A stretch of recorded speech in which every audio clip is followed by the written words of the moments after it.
بھلا تم نے ان لوگوں کو نہیں دیکھا جن کو پہلے یہ حکم دیا گیا تھا کہ اپنے ہاتھوں کو جنگ سے روکے رہو اور نماز پڑھتے اور زکات دیتے رہو؟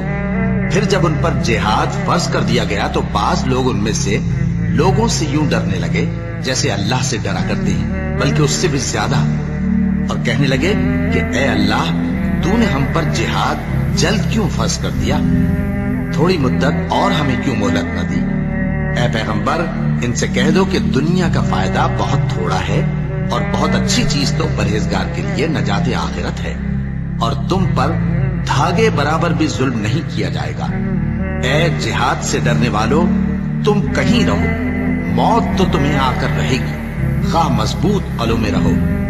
اور ان لوگوں کو اگر کوئی فائدہ پہنچتا ہے تو کہتے ہیں یہ اللہ کی طرف سے ہے، اور اگر کوئی مصیبت پہنچتی ہے تو اے پیغمبر تم سے کہتے ہیں کہ یہ آپ کی وجہ سے ہمیں پہنچی ہے۔ کہہ دو کہ رنج و راحت سب اللہ ہی کی طرف سے ہے۔ ان لوگوں کو کیا ہو گیا ہے کہ بات بھی نہیں سمجھ سکتے؟ اے آدم زاد، تجھ کو جو فائدہ پہنچے وہ اللہ کی طرف سے ہے، اور جو نقصان پہنچے وہ تیری ہی شامت اعمال کی وجہ سے ہے۔ اور اے نبی، ہم نے تم کو لوگوں کی ہدایت کے لیے پیغمبر بنا کر بھیجا ہے، اور اس بات کا اللہ ہی گواہ کافی ہے۔ جو شخص رسول کی فرما برداری کرتا ہے تو بے شک اس نے اللہ کی فرما برداری کی، اور جو نافرمانی کرے تو اے پیغمبر، تمہیں ہم نے ان کا نگہبان بنا کر نہیں بھیجا۔ اور یہ لوگ منہ سے تو کہتے ہیں کہ آپ کی فرما برداری دل سے منظور ہے، مگر جب تمہارے پاس سے چلے جاتے ہیں تو ان میں سے بعض لوگ رات کو تمہاری باتوں کے خلاف مشورے کرتے ہیں، اور جو مشورے یہ کرتے ہیں اللہ ان کو لکھ لیتا ہے۔ سو ان کا کچھ خیال نہ کرو اور اللہ پر بھروسہ رکھو، اور اللہ ہی کافی کارساز ہے۔ بھلا یہ قرآن میں غور کیوں نہیں کرتے؟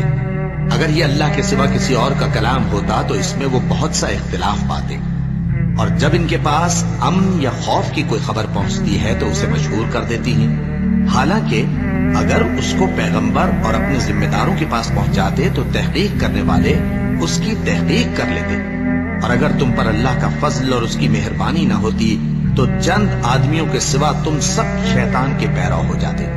سو اے پیغمبر، اللہ کی راہ میں لڑو، تم اپنے سوا کسی کے ذمہ دار نہیں ہو، اور مومنوں کو بھی ترغیب دو۔ قریب ہے کہ اللہ کافروں کی لڑائی کو بند کر دے، اور اللہ شدید ترین جنگ کرنے والا ہے اور سزا دینے کے لحاظ سے بھی بہت سخت ہے۔ جو شخص نیک بات کی سفارش کرے تو اس کو اس کے ثواب میں سے حصہ ملے گا، اور جو بری بات کی سفارش کرے اس کو اس کے عذاب میں سے حصہ ملے گا، اور اللہ ہر چیز پر قدرت رکھتا ہے۔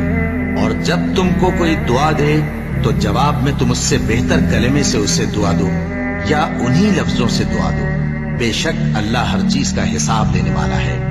اللہ وہ معبود برحق ہے کہ اس کے سوا کوئی عبادت کے لائق نہیں۔